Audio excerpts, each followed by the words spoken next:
My name's Skye. I'm 18, and I've always been the responsible one in my family, the quiet one, the good student, the girl who didn't cause trouble. Teachers loved me, neighbors complimented me, and my parents bragged about me at family gatherings. Our Skye, she's going places. And I believed them. I was the kind of kid who color-coded her notebooks and volunteered to help teachers after class. I picked up part-time jobs tutoring and babysitting, not because I had to, but because I wanted to contribute. Whenever I asked about money, my parents would smile and say, "Don't worry, your future is taken care of. We've been saving for you since the day you were born." That college fund wasn't just money to me, it was a promise, proof that even though we weren't rich, my parents valued education and wanted me to succeed. And then there was Brianna, my sister. She's 4 years older than me, and from the time we were little, Brianna and I couldn't have been more different. If I was the responsible one, she was the fun one. She was always out at parties, skipping class, dating boys who made my dad grind his teeth. She had this wild, magnetic energy that drew people to her, and even when she messed up, my parents would sigh and say, "That's just Brianna being Brianna." I'd sit in my room doing calculus homework while she blasted music, and still, when it came time for family dinners, she was the one who got all the attention. But I didn't resent her, at least, not at first. Because in my head, it balanced out. She could have the spotlight now, and I'd have the future later. I'd go to college, build a career, and make something of myself. And Brianna, well, she'd probably figure it out in her own way. That's why when I found out my college fund had been sacrificed for her wedding, it wasn't just about the money, it was about years of being told, "Be patient, Skye. Your turn will come." Except it never did. My parents had always babied Brianna, covering up her mistakes, throwing money at her problems, praising her even when she hadn't earned it. And me? I was the easy one. The one they didn't have to worry about, the one they could take for granted. But now, sitting there at 18, I realized what that really meant. I wasn't the priority. I never had been. It's funny, people talk about betrayal like it's this big, dramatic moment. But for me, it felt quiet, cold, like a door slamming shut inside me. Because if my parents could look me in the eyes and tell me that Brianna's wedding was worth more than my education, then what did that say about how they saw me? It said I was expendable. And I promised myself, right then, that I'd stop being the quiet, easy one. If they wanted to underestimate me, fine, I'd show them just how wrong they were. The days after I found out were surreal. I'd walk through the house in a kind of daze, brushing shoulders with my parents in the hallway, hearing them laugh in the kitchen, and I'd wonder how they could be so casual, so normal, after detonating my entire future. Every time I tried to bring it up, they shut me down. "Skye, we're not having this conversation again," my dad would say, burying his nose in the newspaper.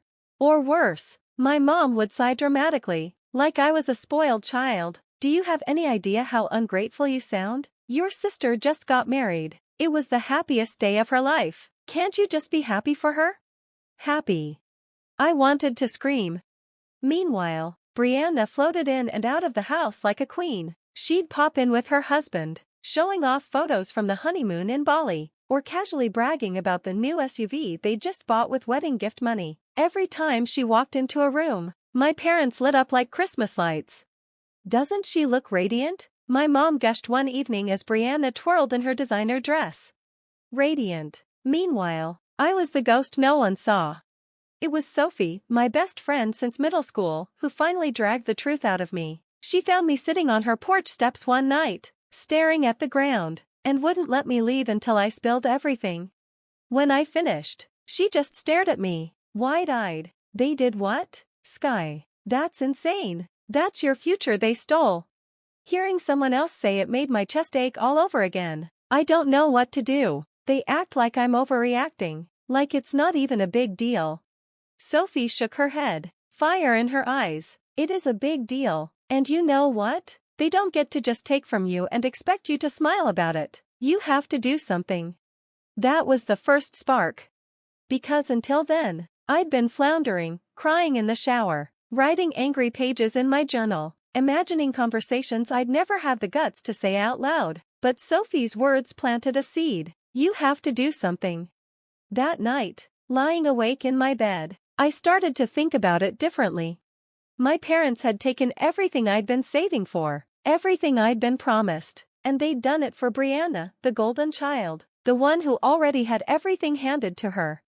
So what if I took something back? I didn't know what. Not yet, but for the first time since the betrayal, I didn't feel powerless. I felt sharp, dangerous. And as I stared up at the ceiling in the dark, I whispered to myself, they have no idea who they're dealing with. It all came to a head one Sunday at dinner. We were sitting around the table, my parents, Brianna, her husband, and me, and everything felt staged, like some sitcom family night. My mom had made roast chicken. My dad was bragging about a new project at work. Brianna was waving her phone around showing photos from their Bali trip. Meanwhile, I was sitting there, silent, my food untouched. At some point, Brianna leaned back in her chair with this dreamy sigh. Honestly, the wedding was perfect, worth every penny. I don't regret a single thing. My fork froze midair. Worth every penny. She didn't even acknowledge where that money came from. My money, my future. I felt the words boiling up before I could stop them. Yeah, I bet it was worth it, especially since it was paid for with my college fund. The room went dead silent. My mom's head snapped toward me. Skye. Her voice was low, warning. But I didn't care. I wasn't going to be hushed this time. Do you even realize what you took from me, Brianna? Do you even care? Or are you too busy playing princess to notice? Brianna blinked at me, her perfect smile faltering. Then she let out this little laugh, sharp and dismissive. Oh my God, Skye. Are you seriously still mad about that? You'll get scholarships. You're smart. You'll be fine. Her words hit me like a slap. Fine? My voice cracked. You think scholarships just fall out of the sky? You think I worked my entire life, only to have it ripped away, so I could be fine? No, Brianna. You're fine. You always will be, because Mom and Dad will bend over backwards to make sure of it. My dad slammed his hand against the table. That's enough. But the floodgates were open. Years of swallowing bitterness came pouring out. It's never enough, is it? Nothing Brianna does is ever wrong. She skips class. You shrug. She racks up debt. You pay it off. And me? I break my back doing everything right, and I'm the one who gets punished. My mom's face flushed red. You are not being punished. You're being selfish. Selfish. The word stung, but it also lit something in me. I stared at them, my mom, my dad, Brianna smirking into her wineglass, and I realized right then they didn't see me as a daughter with dreams. I was just convenient, the responsible one who'd figure it out somehow. My hands were shaking under the table, but inside, a strange calm settled over me. If this was how they saw me, then fine. I'd stop playing their perfect daughter. I'd stop being convenient. That night, when I lay awake in bed replaying every word of the argument, the idea began to form in full, not just a vague fantasy of revenge, a plan. If Brianna wanted to flaunt her new life and her big, beautiful wedding, then I'd make sure the world saw exactly what it was built on. And I knew just how to do it. I didn't sleep that night. My brain wouldn't stop whirring like some cruel projector replaying the wedding photos. My parents' calm faces, Brianna's laugh, the anger that had been a dull ache sharpened into something precise and cold. It wasn't blind rage anymore. It was strategy. Sophie was the first person I told. She's the only one who's ever seen both sides of me, the kid who color-coded notebooks and the kid who could get vicious if pushed. When I spilled the whole thing into her lap, the fund, the wedding, the way my parents acted like I'd asked to be robbed, her mouth fell open and then curved into that dangerous smile I know so well. We're not smashing their car or something, right? She said, half joking, but I heard the electricity in her voice. Sophie's the kind of friend who'll plan a road trip at 2 a.m. and make it feel like fate. She didn't flinch from the idea of getting creative. No, I said, and for the first time since the letter, I felt a thrill under the anger. Something smarter, something that exposes them, something public. We sat at her kitchen table with mugs of tea gone cold, whispering like conspirators. My voice was low, precise, telling her everything I'd noticed, receipts peeking out of my mom's purse, phone calls at odd hours, the way my dad's office project always came up when bills were due. Sophie, who's worked part-time at the local paper, started ticking off possibilities. People get weird about money when weddings happen, but there's paperwork, gift registries, vendors, someone, a caterer, a florist, must have kept a record. Or what if Brianna left a trail online? People overshare. Maybe there's a video from the wedding they posted where your parents said something. Her phone buzzed as if on cue. She kept her eyes on me, steady. We started building a map, dates, names, places. Sophie typed feverishly on her laptop while I described every conversation I could remember at brunches and family dinners. The more we mapped, the more I felt the old helplessness recede. The plan didn't need to be vicious. It needed to be surgical. There were nights of low-level reconnaissance. I forgot homework at my dad's office once and lingered by the supply closet where he tossed envelopes. I casually friended a few distant relatives on social media and watched as wedding photos, the extravagant kind, trickled in, each one a needle in my heart. I noticed vendor tags, little hashtags, hashtag Brianna Ancol, hashtag Brianna 2025, and in the comments, a florist's handle.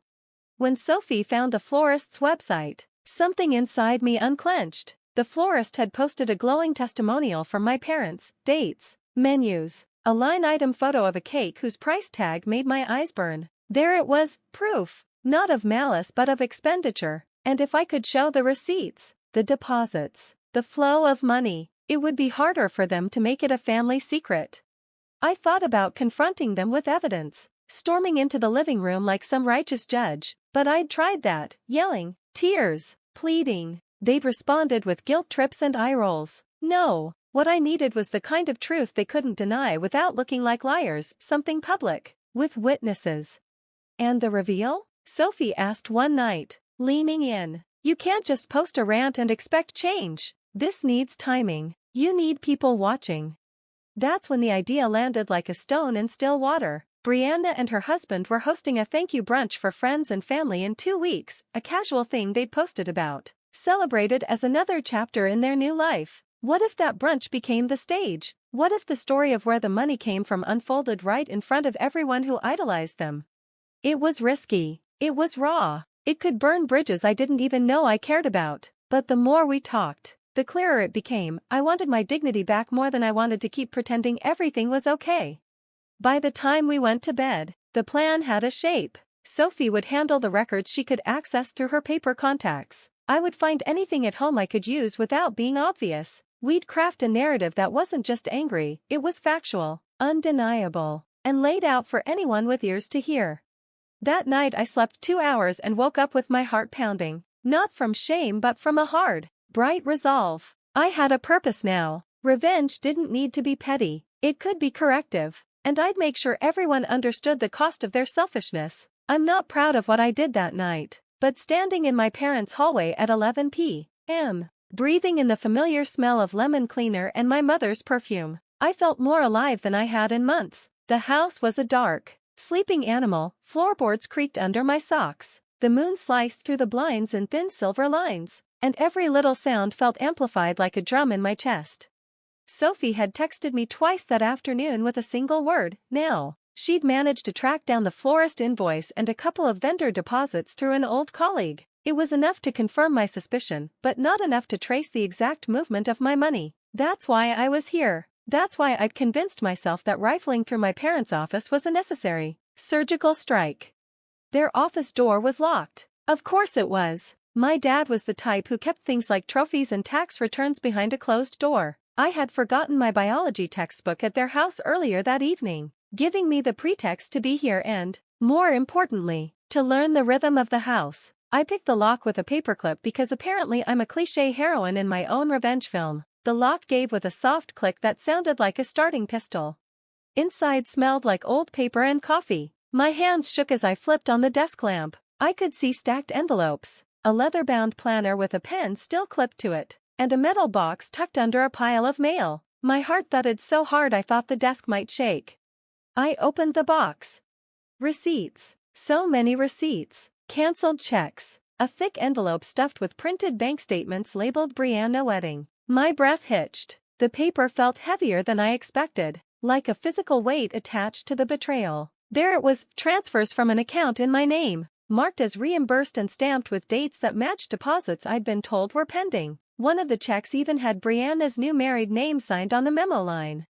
My fingers moved as if on autopilot, snapping photos with my phone, scanning pages, copying numbers into notes. Every piece I cataloged felt like reclaiming a small piece of myself. I could almost hear Sophie's voice in my head, surgical, not petty. This wasn't about shaming for the sake of it. This was documentation.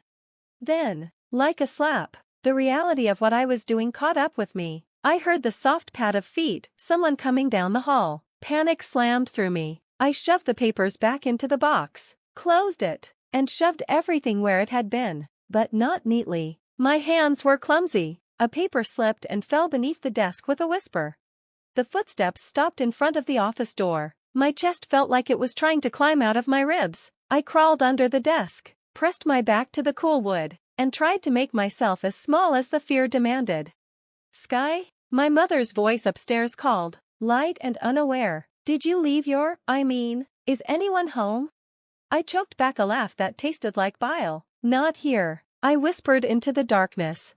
Her footsteps retreated. I lay there, audible heartbeat in my ears, and let out a breath so long it felt like I'd been underwater and finally surfaced. I had what I needed. I had the receipts, the dates, the paper trail. The evidence was messy and human and undeniable. When I crawled out, my hands were trembling uncontrollably, but also steadier than they'd been in months. I slipped out the way I came, the night air cold enough to clear my head. As I walked to my car, phone in my pocket buzzing with unopened messages from Sophie, a dangerous kind of calm settled over me. They had taken my future and folded it into someone else's fairy tale. Now I had the pages to prove it, and an audience was waiting. The next week, I walked through my parents' house like nothing had changed. They still laughed too loud at Brianna's jokes, still treated her husband like the son they'd always wanted, and still tossed me little scraps of conversation like I was the family pet who'd already eaten.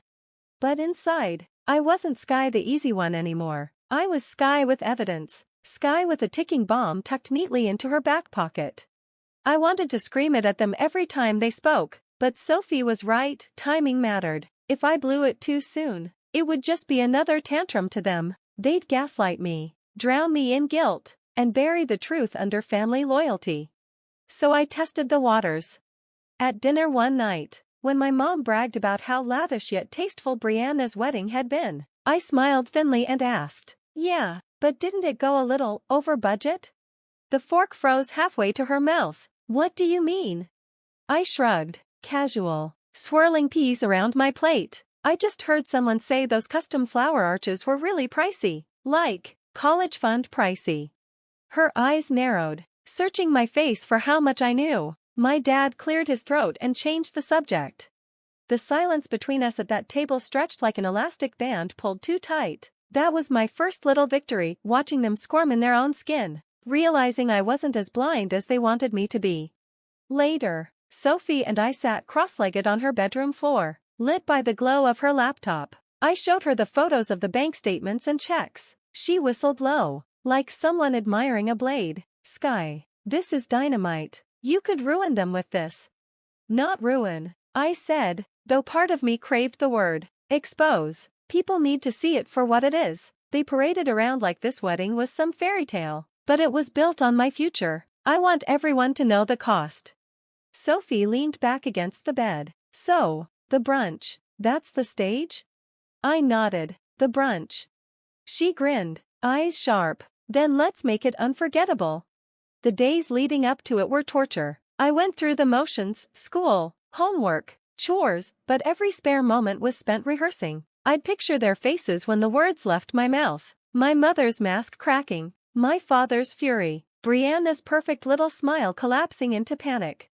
And yet, beneath the adrenaline, there was grief. I caught myself staring at old family photos in the hallway, wondering if I'd ever feel like I belonged in them again after this. A younger me, gap-toothed and hopeful, grinned up from the frames, completely unaware that one day she'd grow into the daughter her parents would sell out.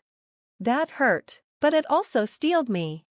Because if they were willing to gamble away my dreams, then maybe they'd never been mine to protect. Maybe it was up to me to carve something new out of the wreckage.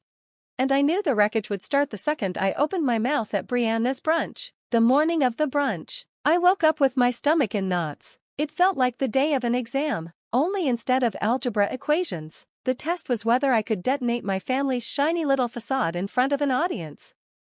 I stood in front of the mirror for what felt like an hour. Should I look subdued, like the dutiful younger sister who was finally breaking under pressure? Or should I go bold, sharp, someone no one could ignore? In the end, I chose something in between, a navy dress I'd saved for special occasions. Simple, but deliberate. If I was going to be remembered, it wouldn't be for looking small.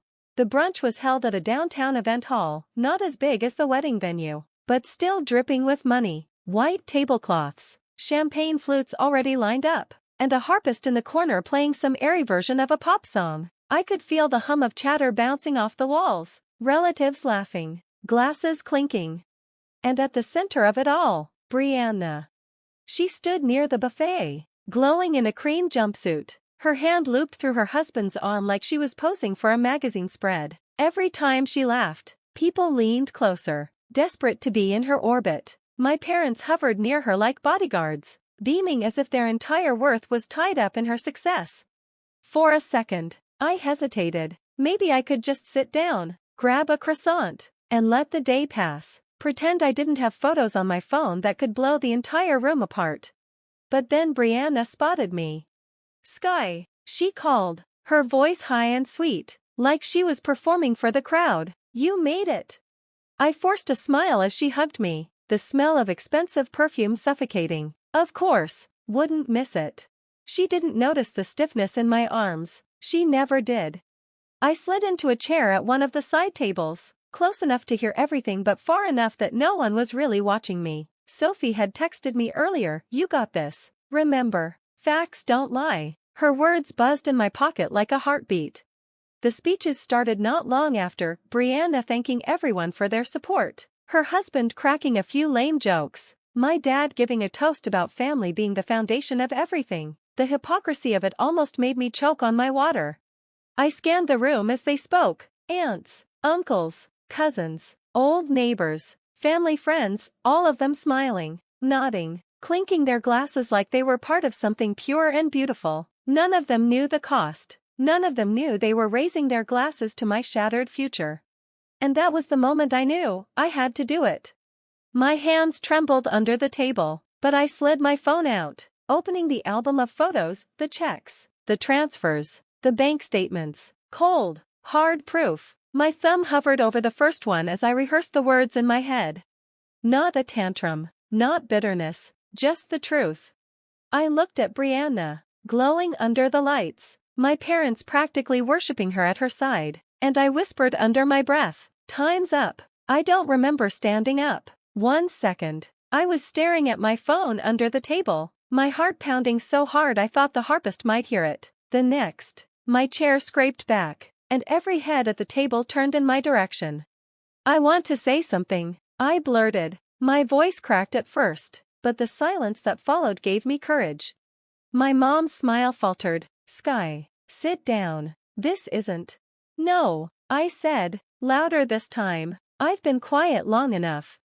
Brianna tilted her head, that smug half-smile playing on her lips like she was indulging a child's tantrum. "Oh my God, what is this about, Skye?" "Not now."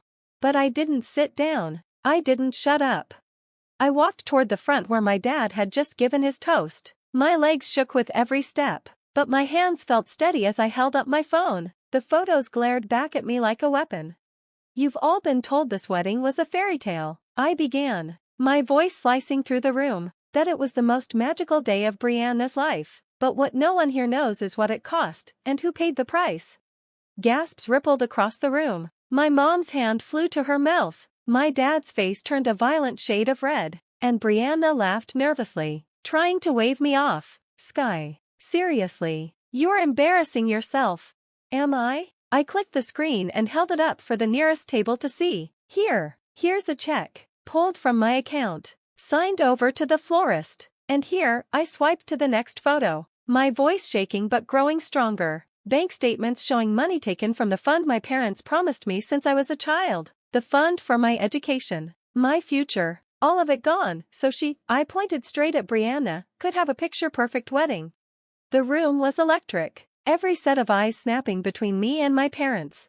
Skye, my dad barked, lunging forward, but I stepped back, holding the phone higher. Enough, put that away before you embarrass us all. I met his glare with one of my own. You already embarrassed yourselves. I'm just showing the receipts. Murmurs spread through the tables. An aunt whispered sharply to another cousin. Someone gasped audibly when I scrolled to the line item deposit for custom arch plus lighting. Brianna's perfect facade cracked. Skye, this is insane. You don't even need that money. You're smart. You'll get scholarships. Mom and Dad were just helping me because weddings are expensive. And college isn't? I shot back. My voice raw. You've been handed everything since you were born, Brianna. And I was promised one thing, just one, and you all took it from me without a second thought. For a long moment, no one spoke. The harpist had stopped playing, her hands frozen over the strings. You could hear the clink of a fork dropped onto a plate somewhere in the back. Finally, an older cousin muttered, "That's messed up." Another nodded. The murmurs grew, louder this time, circling the room like a storm. My mom reached for me, her face pale. "Skye, please, we can talk about this later." I pulled away. "No, later. You'll just tell me to be quiet, to stop being selfish." But I'm not being selfish. I'm standing up for myself, and if it takes the whole world knowing what you did to make you finally hear me, then so be it. I set my phone down on the table, the photos still glowing on the screen. Undeniable. The silence that followed was heavy, suffocating, and yet, for the first time, I felt free. The room exploded.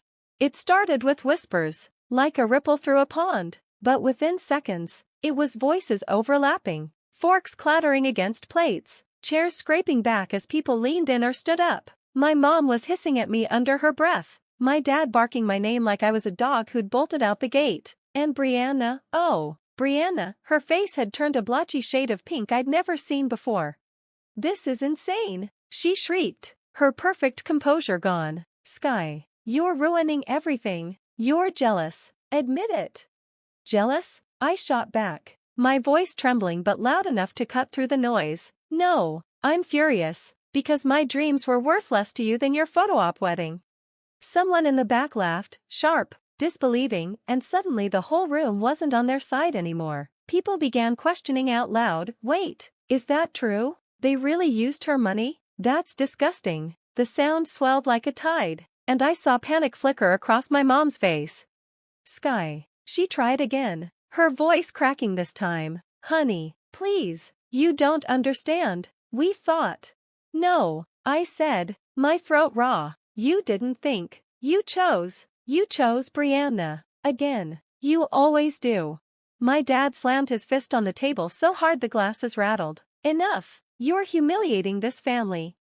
And something in me finally broke. Years of swallowing my voice, of being the good one, the easy one, burst out all at once. "No, Dad, you humiliated me. You humiliated me the second you decided I didn't matter, that my future didn't matter, all so you could parade Brianna around like she's a queen."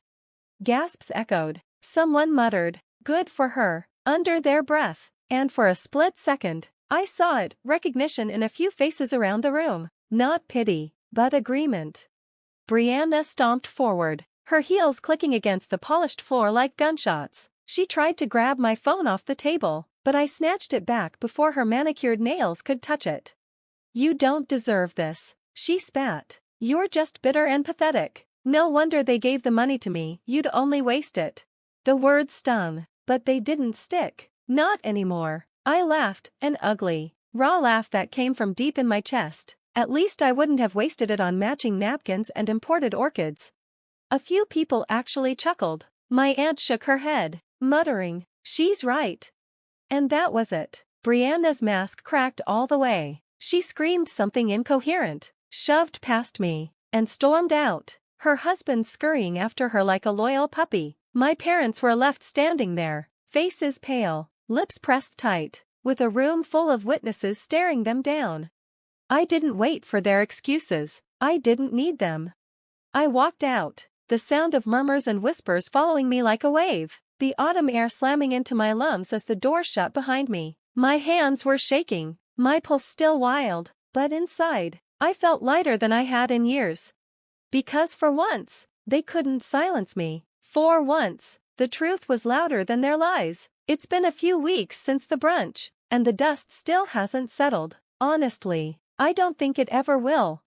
Brianna hasn't spoken to me since that day. Not a text, not a call. I hear through the grapevine that she's furious, telling anyone who'll listen that I ruined her life. But from what I've seen online, her life looks the same: curated photos, fake smiles, desperate attempts to convince the world she's still living a fairy tale. Maybe she fooled some people, but not everyone. At least not anymore. My parents? That's harder.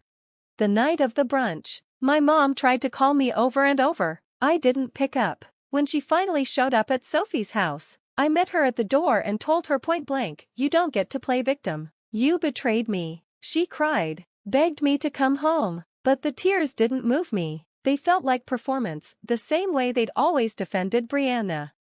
My dad hasn't said much of anything, just silence, like he thinks ignoring me will erase what happened. It won't. As for me, I'm figuring things out. It's not easy. College is still a huge question mark, and every time I see an email about tuition or applications, my chest aches with what I lost. But I'm also working, applying for scholarships, talking to advisors, saving every penny I make. Sophie's been by my side through all of it, reminding me that my life isn't over, it's just beginning on different terms. And here's what I've learned. Betrayal doesn't always come from strangers. Sometimes it comes from the people who are supposed to protect you most. And when it does, you have two choices: stay quiet or stand up. I stood up. It cost me. Yes, maybe it cost me my family as I knew it, but it also gave me something they never could: my own voice. For the first time in my life, I'm not the easy one. I'm not the background character in Brianna's story. I'm me, flawed, angry, hurt, but strong enough to carve my own future, even if I have to build it from scratch. So if you take anything from this, let it be this: don't let anyone, not even family, decide your worth. If they betray you, speak the truth, even if your voice shakes. Sometimes the only way to reclaim yourself is to stop being silent. Because silence is what they count on, and I'm done being silent.